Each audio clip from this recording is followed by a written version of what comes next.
Друзья, рада вас всех приветствовать на своем канале Хельга Вайт «Живем в Словении». И сегодня я хочу поговорить с вами об эмиграции. Многие российские граждане, особенно в последнее время, задумались о переезде. Понятно, что не все российские граждане разделяют политику Путина и войну в Украине. У многих в семьях подрастают сыновья призывного возраста, и они бы очень не хотели, чтобы их дети пошли воевать. Также у многих российских граждан есть родственники в Украине, и даже сами российские граждане зачастую являются украинцами, например, и они не хотят жить в такой стране, которая развязала войну. Помимо этого, люди, которые умеют анализировать, видеть обстановку, понимать обстановку, они видят, что над страной опускается железный занавес и начинается время тоталитаризма.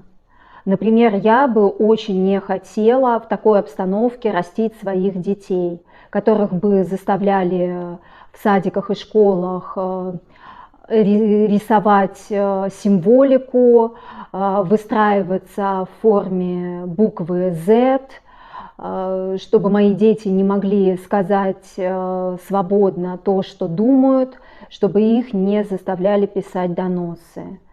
Думающие люди, как правило, это средний класс, которые умеют уже зарабатывать, они, конечно же, хотят покинуть Россию. И сегодня я хочу рассказать о вариантах переезда, коротко рассказать о вариантах, о возможности переезда для российских граждан и куда чаще всего российские граждане выбирают переехать. Конечно же, вначале я хочу напомнить о Словении, о том, что я снимала видео о возможностях переезда в Словению. Все эти пути остаются актуальными. Вот по этой ссылке вы можете перейти и посмотреть, какие есть варианты для переезда. Словения продолжает выдавать вид на жительство для российских граждан.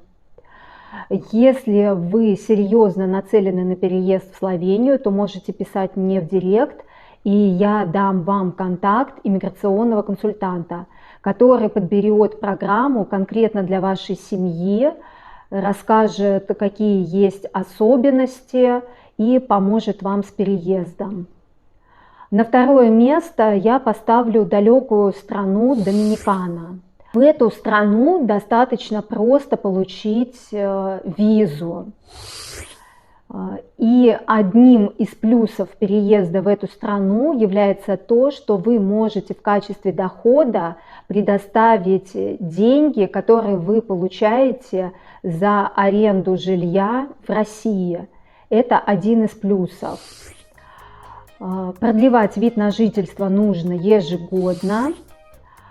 Но в течение 5 лет вы уже можете получить гражданство Доминиканы. По Доминикане у меня тоже есть контакт иммиграционного консультанта, который занимается конкретно переездом в эту страну. И если вам будет интересно узнать поподробнее об этой стране и о вариантах переезда, то пишите тоже мне в директ, обязательно дам вам контакт. На третьем месте остается по-прежнему Турция. Турция – одно из самых популярных направлений для переезда. Чтобы переехать в Турцию, есть тоже несколько вариантов. Можно переехать по инвестициям, купив, например, недвижимость в Турции. Также можно переехать по рабочей, учебной визе, заключив брак с гражданином или гражданкой Турции. Вид на жительство в Турции нужно продлевать ежегодно. Через 5 лет можно получить постоянное место жительства в Турции. И, кстати, на данный момент еще остается актуальным вариант переезда по аренде недвижимости. И вот этот вот факт очень привлекает российских граждан. На 4-е место, как это может не показаться удивительным, я поставлю Израиль. Многие российские граждане начали выбирать эту страну для переезда. В нее можно переехать также по рабочей студенческой визе, по родству, по браку, а также подтвердив документами, что вы являетесь израильтянином по происхождению. Если у вас нет подтверждающих документов, то вы можете сделать тест ДНК.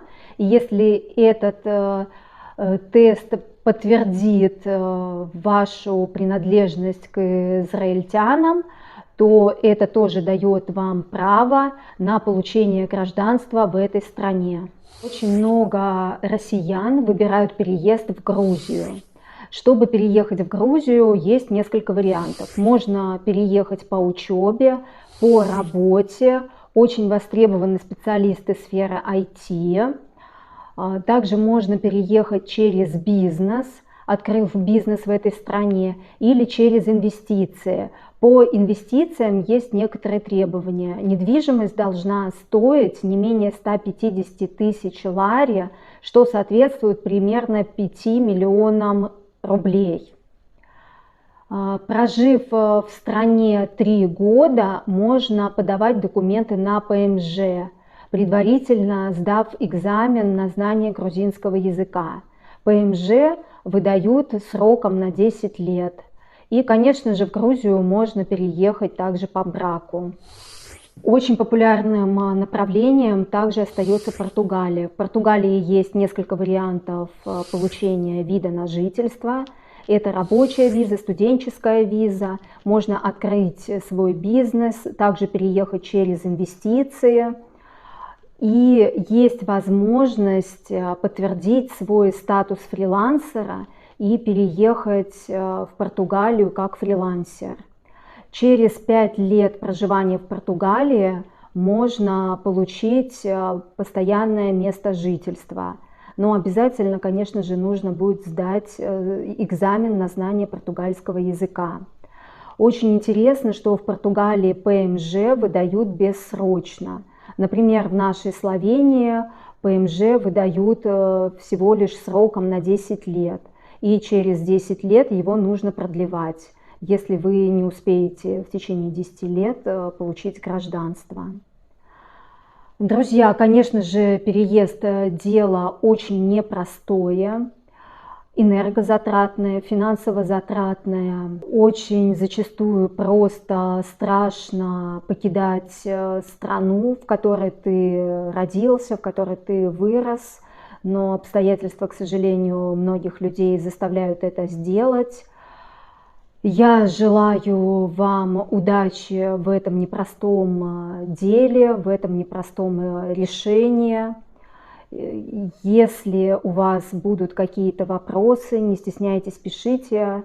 Можете писать вопросы в комментариях или мне напрямую в директ.